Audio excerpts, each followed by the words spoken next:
Seth MacFarlane, hilarious as always. Hello welcome to another video. এখন আমি কথা বলবো রিসেন্টলি রিলিজ করা সিরিজ টেড নিয়ে। তো টেড সিজন 2 চলে এসেছে, 5 তারিখ রিলিজ করেছে। অ্যাকচুয়ালি আমি ভুলেই গেছিলাম যে টেড রিলিজ করছে এবং সবকটা এপিসোড একসাথে ড্রপ করে দেওয়া হয়েছে। সিজন 2 এর 8টা এপিসোড আমি ভুলে গেছিলাম। আমি দেখা স্টার্ট করলাম 7 তারিখ অ্যান্ড আমার দেখা হয়ে গেছে এবং সেটা নিয়ে এখন আমি কথা বলবো। টেড সিনেমাটা যদি আপনারা দেখে থাকেন, সেথ ম্যাকফারলেন আছে, মার্ক ওয়ালবার্গ আছে। সেই সিনেমাটা, টেডের দুটো সিনেমা আছে, তার প্রিকুয়েল অ্যাকচুয়ালি। তার অনেক আগের ঘটনা অ্যাকচুয়ালি। 90s যখন জন যে ক্যারেক্টারটা মার্ক ওয়ালবার্গ প্লে করে, সেই ক্যারেক্টার যখন টিনেজার ছিল, টিনেজার না অ্যাকচুয়ালি, টিনেজার থেকে মানে ওই 16-17 বছর বয়স যখন, তখন থেকে গল্পটা অ্যাকচুয়ালি স্টার্ট সিজন 1 থেকে এবং এটা সিজন 2 তারপরে সেট। শোটার ক্রিয়েটার সেথ ম্যাকফারলেন, যে টেডের ভয়েস দেয়, যে সিনেমা দুটো ডিরেক্টর, এই শো এর মানে সিজন 1 সিজন 2 এর সবকটা এপিসোড ডিরেক্ট করছে সেথ ম্যাকফারলেন। একমাত্র সিজন 1 এর ফার্স্ট এপিসোডটা একমাত্র তার লেখা, বাকি এপিসোডগুলো লেখা অন্য লোকের, কিন্তু ডিরেকশন সবই তার। অ্যান্ড অবভিয়াসলি টেডের ভয়েস তো সেই দিয়েছে। তো যদি টেড সিনেমাটা আপনাদের দেখা থাকে তাহলে তো ডেফিনেটলি চেক আউট করুন টেডের প্রিকুয়েলটা, কারণ দারুণ একটা অসাধারণ সিরিজ, মানে হিলেরিয়াস একটা সিরিজ। হাসতে হাসতে পেট ব্যথা হয়ে যায় দেখলে। সিজন 1টা আমি মাল্টিপল টাইমস দেখেছিলাম, আমার খুবই ভালো লেগেছিল এবং আমি ওয়েট করেছিলাম সিজন 2 এর জন্য এবং ফাইনালি আমি দেখলাম। তো কেমন, তো সিরিজটাতে আছে, একবার আমি কাস্টিংটা বলে দিই। সিরিজটাতে আছে ম্যাক্স বার্কহোল্ডার, জর্জিয়া উইগাম, এলানা উবাক, স্কটি গ্রাইমস, এনারা। তো মানে এই পরিবারের লোকেরাই প্লে করছে মেনলি, তার বাইরে আর খুব একটা অন্য কোনো মেইন ক্যারেক্টার্স নেই। পরিবারের লোকেরাই অ্যাকচুয়ালি মেইন ক্যারেক্টারদের মধ্যে পড়ে। আগের সিজনটা ছিল তার একটু পরে সেট, এবং অসাধারণ, মানে এক কথা যদি বলতে হয় হিলারিয়াস একটা সিরিজ। যাদের সেথ ম্যাকফারলেনের টাইপের কমেডি পছন্দ তাদের জন্য পারফেক্ট। মানে অবভিয়াসলি ডিরেক্টর উনি তো, ফ্যামিলি গাই অবভিয়াসলি সেথ ম্যাকফারলেনের ক্রিয়েটেড, সেখানে ভয়েসও সে দেয়। আচ্ছা, তাছাড়া টেড যে সিনেমা দুটো বললাম, খুবই পপুলার সিনেমা টেড 1 and 2। বিশেষ করে টেড 1 তো হিলারিয়াস একটা সিনেমা, টেড 2টা ঠিকঠাক সিনেমা, ফানি মোমেন্টস কিছু আছে বাট নট গ্রেট। তাদের যারা পছন্দ সেই দুটো ডেফিনেটলি চেক আউট করা উচিত। যদি আপনারা দেখে থাকেন টেড সিনেমা দুটো, এই সিরিজটা দেখুন, কারণ সিজন 1টা সম্বন্ধে অনেকেই জানে না। আমি যখন জানতে পেরেছিলাম আমার তো খুব ভালো লেগেছিল যে একটা সিরিজ প্রিকুয়েল এসছে এবং আমি দেখতে গেলাম। এবং মানে ক্যাশ ইন করার জন্য প্রিকুয়েল বানানো হচ্ছে তা কিন্তু নয়, অ্যাকচুয়ালিতে হিলারিয়াস। এবং সিজন 1টা নিয়ে যদি খুব বেশি তো কিছু বলা নেই, কারণ কমেডি শো, এবারে ব্যাপারটা হচ্ছে কি এক একটা এপিসোড এক একটা গল্পের করে চলে এবং এটা না আউট অ্যান্ড আউট কমেডি। এরকম নয় যে কিছু হোলসাম মোমেন্ট, মানে কিছু আছে হালকা হালকা ছোটখাটো হোলসাম মোমেন্টস দেওয়ার চেষ্টা করা হয় অবভিয়াসলি, সেটা সিজন 1এও আছে, সিজন 2তেও আছে, কিন্তু out and out comedy show. মানে হোলসাম মোমেন্ট দিলেও একটা কমেডিটাই অ্যাকচুয়ালি ভরপুর। মানে কম্পেয়ার টু টেড লাসো, মানে নামটা সেম বলে বলছি না, টেড লাসো একটা কমেডি, বাট তাতেও না অনেক হার্ট আছে। মানে হার্ট ইন দ্য সেন্স এমন কিছু জিনিসপত্র আছে যেগুলো ড্রামার মধ্যে পড়ে, মানে সেটা কমেডি নয়। ক্যারেক্টারদের মধ্যে কেমিস্ট্রিগুলো এমনভাবে সেগুলো মানে প্রচণ্ড হোলসাম একটা জিনিস। এখানে জিনিসটাতে কিন্তু অ্যাকচুয়ালি কমেডিটা বেশি, হোলসামনেসটা কিছুটা আছে, কিন্তু অ্যাকচুয়ালিতে out and out comedy. Season 1টাও তাই ছিল, সিজন 2টাও তাই। বা সিজন 1-এর যা গল্পগুলো এক একটা বছর এক একটা গল্প ছিল, সেভাবেই চলে, কারণ সিটকমের তো সেটাই কাইন্ড অফ হয়। সেইটা থেকে স্কেলটা আমার মনে হয় গল্প ওয়াইজ একটু বড় করা হয়েছে সিজন 2তে, বিকজ হয়তো একটু বাজেট বেড়েছে। এবং সিজন 1টা অ্যাকচুয়ালি বিশাল হিট হয়েছিল মানে আনএক্সপেক্টেডলি, এবং সিজন 2তে তারা একটু বাজেটটা বাড়িয়েছে, গল্পের স্কেলটাকে আমার মনে হচ্ছে একটু বড় করেছে এবং ভাল লাগছে। আমার সিজন 1টা খুবই পছন্দের। মানে আমাকে যদি রেটিং দিতে বলা হয়, সিজন 1-এর আমি রেটিং 5-এ যদি 4.5 দিই, তাহলে সিজন 2টা আমি বলবো 5-এ 4 বা 4.2, মানে 4.2 এরকম আমি রেটিং দেবো। আমার মনে হচ্ছে একটু কিছু জায়গাতে কমেডি সিজন 1-এ আমার একটু বেটার লেগেছিল, সিজন 2তে সেই তুলনায় হয়তো একটু শর্ট হয়েছে আমার মনে হয়েছে। বাট সিজন 2টা কিন্তু খারাপ একদমই নয়, অসাধারণ হিলারিয়াস একটা শো হয়েছে। এবং বেশি কিছু বলার নেই, কারণ সেটাতে গল্প কিছু নেই, কারণ যেহেতু একটা কমেডি শো, সিটকম, তো সিটকমের মধ্যেই পড়ে। তো এবার সেখানে এক একটা এপিসোড এক একটা গল্প সেইভাবে চলছে, আস্তে আস্তে পেট ব্যথা হয়েছে। এবং কমেডিগুলো অ্যাকচুয়ালিতে ওয়ার্ক করেছে, আমার জন্য করে। আমার পার্সোনালি বলছি, সেথ ম্যাকফারলেনের কাজ আমার খুব পছন্দ। ফ্যামিলি গাইয়ের সব সিজন আমার কমপ্লিট করা, আমি জানি 23টা সিজন আমার সব কটা দেখা। সিজন 24 এখন বেরোচ্ছে, তার 3টে এপিসোড রিলিজ করেছে, আমি সেটা এখনো দেখিনি। আগে 23টা সিজন আমার পুরো কমপ্লিট করা। আমার সেথ ম্যাকফারলেনের কাজ খুব ভালো লাগে, তার টেড 1-2 দেখা, কি বলে একটা ছিল, কি বলে 100 ways to die in the west, এরকম সামথিং একটা নাম ছিল, ভুলে গেছি আমি এক্সাক্ট। সেটাতে চার্লিস থেরন ছিল, লিয়াম নিসন ছিল। ওই সিনেমাটা আমার দেখা, ওটাও ভালো সিনেমা ছিল। এবং টেড আমার দেখা, এবং কেবলমাত্র অরভিলটা দেখানি। অরভিল বলে যে সায়েন্স ফিকশন কমেডি শোটা আছে, ওটা দেখানি। ওটা আমি ডেফিনেটলি একদিন চেক আউট তো করবোই। এটা কিন্তু দারুণ লেগেছে আমার পার্সোনালি। তার কাজের স্টাইল আমার খুব পছন্দ, আমার তার কমেডিটা খুব ভাল লাগে। তার যে কমেডি স্টাইলটা যদি ভাল লাগে, তাহলে ডেফিনেটলি কি চেক আউট করুন। না যদি মনে হয় যে না মানে এরকম টাইপের কমেডি দেখা স্টার্ট করবে, মানে এর আগে কোনোদিন দেখেনি, তাহলে বলবো কি সিনেমা দুটো দেখো। সিনেমাটা দেখে তবে সিরিজটা আসুন, কারণ সিনেমাটা কমেডি হিসেবে অন্যরকম। সিরিজটাতে কি হয়েছে অ্যাকচুয়ালি, মানে রেফারেন্সেস প্রচুর আছে।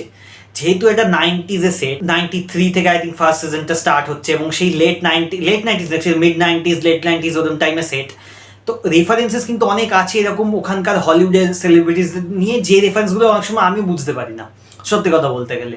সেই রেফারেন্সগুলো বাদ দিয়ে আমার কিন্তু জিনিসটা ফানি লাগে, আমি কিন্তু জিনিসটাকে ওইভাবেই এনজয় করি। ওই রেফারেন্সেস প্রচুর এমন এমন একটা রেফারেন্স থাকে যেগুলো হয়তো ধরা যায় না, বাট যেহেতু আমি সেথ ম্যাকফারলেন স্টাইলের কমেডিটা জানি, তো আমি রেফারেন্সটা এক্স্যাক্ট না জানলেও আমি বুঝতে পারছি যে এটা দিয়ে কি সে বোঝাতে চাইছে, সেই জন্য আমার জিনিসটা ফানি লাগে। আমি আশা করি বোঝাতে পারলাম ব্যাপারটা। মানে কোনো একটা অ্যাক্টারের রেফারেন্স দিল বা অ্যাক্ট্রেসের রেফারেন্স এলো, আমি হয়তো এক্স্যাক্টলি জিনিসটা কি হয়েছে জানি না, কিন্তু জোকটা অনেক সময় এমনভাবে লেখা থাকে যে আমি গেস করতে পারি যাচ্ছে এইটা এরম হয়েছিল, সেটাকে এইভাবে ঘুরিয়ে জোকটা মারা হয়েছে, এবং সেই জন্য আমার জিনিসটা ফানি লেগেছে। এবং এটা অনেকবার হয়েছে, মানে এটা ফ্যামিলি গাইতেও হয়, ফ্যামিলি গাইতে তো ফুল অফ গ্যাগস, এখানেও সেটা হয়, অনেক জায়গাতে রেফারেন্সেস আছে, সিজন 2 তেও আছে, আমার ভালো লেগেছে পার্সোনালি। এবং সিজন 2 তে অ্যাকচুয়ালি এটা মানে অদ্ভুত হচ্ছে বিল ক্লিনটনের ক্যামিও, মানে not directly Bill Clinton, but Seth McFarlane সেই রোলটা প্লে করেছে এবং এআই দিয়ে তারা বিল ক্লিনটনের মুখটা বসিয়েছে। ওই যে ওই এপিসোডে ওই পার্টিকুলার সিনটা হিলারিয়াস ছিল। এবং ওইখানে একটা গ্যাগ আছে, ঠিক আছে, ওই এপিসোড যেটা বিল ক্লিনটনের এপিসোড, ওই এপিসোডে না একটা জায়গাতে গ্যাগ আছে, একটা লোক দোকানে কাজ করছে, তো তার একটা মানে একটা রিকারিং গ্যাগ, সেটা 3বার আসে, 3বারই হিলারিয়াস। মানে ওই আমার জাস্ট ভাবলেও হাসি পাচ্ছে সেথ ম্যাকফারলেন কি করে যে ভাবে এবং কি করে যেটা লেখে। মানে অবভিয়াসলি সে লেখেনি, বাট আই থিঙ্ক সে রাইটিং টিমের পার্ট, বিকজ যারা রাইটাররা লিখেছে তার সিজন 1-এও ছিল, তো আমার মনে হয় তার সেম টিমের পার্ট, মানে সে রাইটিং এর ক্রেডিট না পেলেও তার মানে সে তো ক্রিয়েটার অফ দ্য শো, তো তার কিছু ক্রেডিট তো থাকে। তো আমি জানি না কি করে তারা টিমটা এই লেখে এরকম এত অসাধারণ জোকস, খুবই ভালো। এবং আমার হলিউডের কমেডি মানে সেটা তো আমাদের ইন্ডিয়ান যে বলিউডের কমেডি তার থেকে অনেক আলাদা, আমার ভালো লাগে। এবং এখানে কিন্তু স্ল্যাপস্টিক কমেডিও কিছু কিছু সিনে, মানে ইন দ্য সেন্স যে এরা কিছু ধরে ছুঁড়ে মেরে দিল, মানে টেডকে ধরে ছুঁড়ে মারছে, এই সিনগুলো আছে। এবং আমার সাধারণত স্ল্যাপস্টিক কমেডি রোহিত শেট্টি সিনেমাতে যেগুলো হয় আমার খুব একটা পোষায় না, কিন্তু আমার এই টেডের কিন্তু ভালো লাগে, আমার কিন্তু পছন্দ হয়েছে। এবং একটা জিনিস, টেড সিজন 1 and 2 তে কিন্তু প্রচুর অফেন্সিভ জোকস আছে, বিশেষ করে সিজন 1-এ প্রচুর অফেন্সিভ জোকস আছে, এবং সেটাই আমার মনে হয় সেথ ম্যাকফারলেনের কাইন্ড অফ একটা মানে ইউএসপি।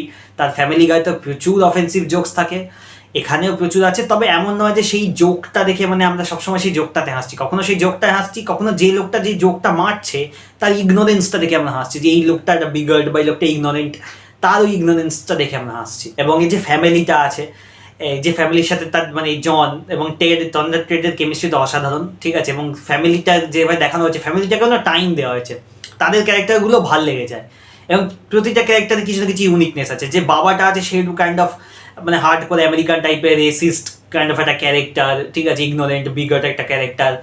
মাটা খুবই ভালো, মানে অতিরিক্ত ভালো একটা মা ক্যারেক্টার।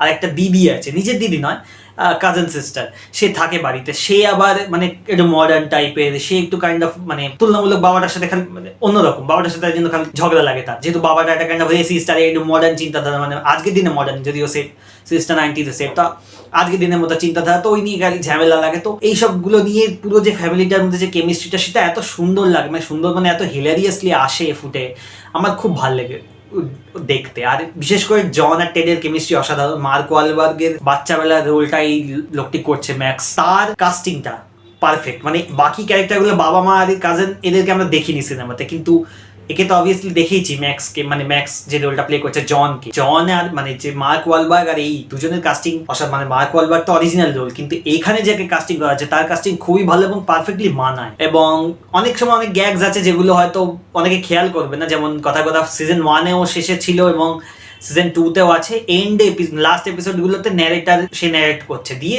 মানে সিজন শেষ হচ্ছে, সেই ন্যারেটারটা হচ্ছে ইয়ান ম্যাকেলেন, এবং সিনেমাটাতে অ্যাকচুয়ালি ন্যারেটার ছিল প্যাট্রিক স্টুয়ার্ট। তো এটা একটা কাইন্ড অফ ফানি জিনিস সেথ ম্যাকফারলেন করে এবং আমার ভালো লেগেছে এটা। এবার টেড সিজন 2 যারা দেখেছেন তাদের জন্য বলি, টেড সিজন 3 কিন্তু আসবে না সম্ভবত, বিকজ এখন সেথ ম্যাকফারলেন বলেছে যে আপাতত টেড সিজন 3 বানাবার কোনো প্ল্যান নেই, কারণ টেড সিজন 2 এর গল্প যেখানে শেষ হয়েছে, তারপর সেথ ম্যাকফারলেনের বক্তব্য যে আর সিজন 3 এখন আর তাদের কোনো ইচ্ছা নেই। প্লাস এটা যেহেতু টেড তো পুরো সিজিআই দিয়ে করতে, তাই অনেক বাজেট বেড়ে যায়, অনেক বেশি এক্সপেন্সিভ হয়ে যায় শোটা, তাই জন্য তাদের আপাতত কোনো প্ল্যানিং নেই যে এখন টেডের সিজন 3 আন। তো এটা অ্যাকচুয়ালি শুনে আমার খারাপ লাগলো। আই হোপ কি টেডের সিজন 3 যেন আসে। এবং আরেকটা খবর যেটা হয়তো অনেকে জানে অনেকে জানে না, টেডের একটা অ্যাকচুয়ালি অ্যানিমেটেড সিরিজ আসছে, এবং সেটা অ্যাকচুয়ালি টেড 1 and 2 সিনেমাটার কন্টিনিউয়েশন। ইয়েস, অ্যানিমেটেড সিরিজ যেটা আসছে সেটা will be sequel of the cinema. সেটাতে Mark Wahlberg, Amanda Seyfried and obviously Seth MacFarlane এরা ফিরছে, এবং আই হোপ সেটা ভালো হবে। সেটা আমি শুনছিলাম এই বছরই, মানে দেখলাম ইন্টারনেটে যে এই বছরই বলছে আসবে। আই হোপ যেন সেটা ভালো হয় অ্যানিমেটেড সিরিজ। আমি তো ডেফিনেটলি দেখবো। টেড 1 আমি ছোটবেলায় অ্যাকচুয়ালি একবার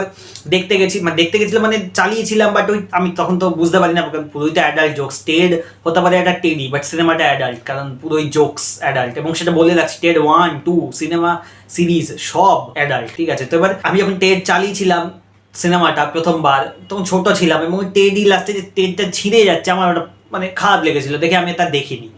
পরে আমি দেখলাম ফ্যামিলি গাই দেখার পর অ্যাকচুয়ালি আমি টেড দেখলাম, এবং তারপর টেড 2 দেখলাম। যখন আমি জানলাম যে টেড 2 আছে, আমি জানি টেড তার মানে বেঁচে গেছে। তো আমি খুশি হলাম যে আচ্ছা টেড অ্যাটলিস্ট ওই টেডিটা জুড়ে গেছে, মানে পার্ট 1 এসেছে যে টেডটা ছিঁড়ে গেল, পার্ট 1-এই জুড়ে গেছিল, বাট আমি সেটা তো অত ভালো করে আমার মনেও নেই, আমি ছোটবেলায় দেখেছিলাম। তো আমি টেড 1, 2 তারপর দেখেছি। তা যখন সিরিজটা এলো আমি চেক আউট করলাম, এবং আমি অ্যাকচুয়ালি ভাবিও নি যে কোনোদিন সিনেমাটা দেখার সময় যে একটা এত বড় কাইন্ড অফ ফ্র্যাঞ্চাইজি, যে সিনেমা দুখানা, সিরিজ 2টো সিজন, এবং পরবর্তীতে অ্যানিমেটেড সিরিজ আসছে, সেটা যদি 2টো সিজন হয় তো 2 করে এরকম একটা ব্যাপার হবে। তবে আই হোপ কি সিজন 3 যেন টেডের লাইভ অ্যাকশনের আসে, এবং খুব অল্প এপিসোড, খুব একটা বেশি এপিসোড হয় না। সিজন 1-এ 7টা ছিল, সিজন 2-এর 8টা এপিসোড, এবং মানে এক একটা এপিসোড 8 ঘন্টার মতো করে, এবং না কম লেন্থ, এবং এইটুকুই এনাফ। মানে খুব বেশি যদি হতে যায় 20-22টা এপিসোড, কিন্তু হয়তো ভালো লাগবে না, কারণ টেড জিনিসপত্রগুলো ওরা এমনভাবেই করে। সেথ ম্যাকফারলেনের কমেডিটা ওরকম, ঠিক আছে? খুব যে সাটেল কমেডি হয় তা নয়, কিছু জায়গাতে আছে হয়তো এই কমেডিটা ধরতে হবে যে ও আচ্ছা আচ্ছা আচ্ছা এইটা জোক ছিল, কিন্তু ম্যাক্সিমাম টাইমে ওরকমই জোক, কখনো কখনো জোক এক্সপ্লেন করে দিচ্ছে। এবং এটা সেথ ম্যাকফারলেন অনেক আমি দেখেছি, ফ্যামিলি গাইতে হোক, সিজন 1-2-তে হোক, জোকটা অ্যাকচুয়ালিতে এক্সপ্লেন করে দেয়। এটা শুনতে অ্যাকচুয়ালি কাউন্টার ইনটুইটিভ লাগে যে জোক এক্সপ্লেন করলে তাহলে what is the funny thing, but ওটাই ফানি, ওইটা সেথ ম্যাকফারলেন পারে করতে। ওই মানে আমি বারবার লোকটার নাম নিচ্ছি কারণ আমার লোকটাকে পার্সোনালি খুব ভালো লাগে, তার কমেডি স্টাইল, তার মানে এত যে এই যে ট্যালেন্ট, যে এতগুলো ক্যারেক্টার, ডিফারেন্ট ক্যারেক্টার ভয়েস দেয়, সেগুলো আমার খুব ভালো লাগে। তো আমার সিজন 2টা খুব ভালো লেগেছে, আমি প্রচন্ড এনজয় করেছি, এবং ডেফিনেটলি আমি রিওয়াচ তো করবোই। মানে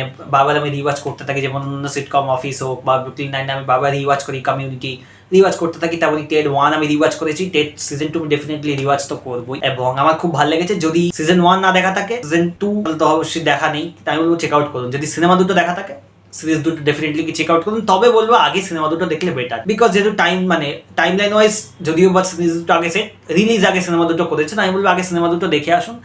যদি সিনেমার ভাইবটা পছন্দ তবেই সিরিজটা ঢুকুন, আদারওয়াইজ সিরিজটা কিন্তু ভালো লাগবে না, আমার পার্সোনালি তাই মনে হয়। যাদের এই স্টাইল অফ কমেডি পছন্দ নয়, বুঝতে পারবে না, ফানি লাগবে না। টেড 1 আর টেড 2 সিনেমা দুটো ফানি লাগলে আই গেস সিরিজটা ফানি লাগতে পারে, যদিও অনেকে ফানি নাও লাগতে পারে, বাট আমার ফানি লেগেছে। এবং যদি আপনাদের এই স্টাইলের কমেডি পছন্দ হয়, তাহলে ডেফিনেটলি চেক আউট করুন, ভালো লাগবে। খুবই হিলারিয়াস একটা সিরিজ হয়েছে, অসাধারণ সিরিজ, ডেফিনেটলি চেক আউট করুন। আর যদি দেখা হয়ে গিয়ে থাকে, তাহলে ডেফিনেটলি কমেন্ট করে জানান কেমন লেগেছে। And that is it. এই নিয়ে আমি আর বেশি কথা বলবো না। আশা করি ভিডিও আপনার ভালো লাগলে like, share, subscribe and comment, and that's it. Tata.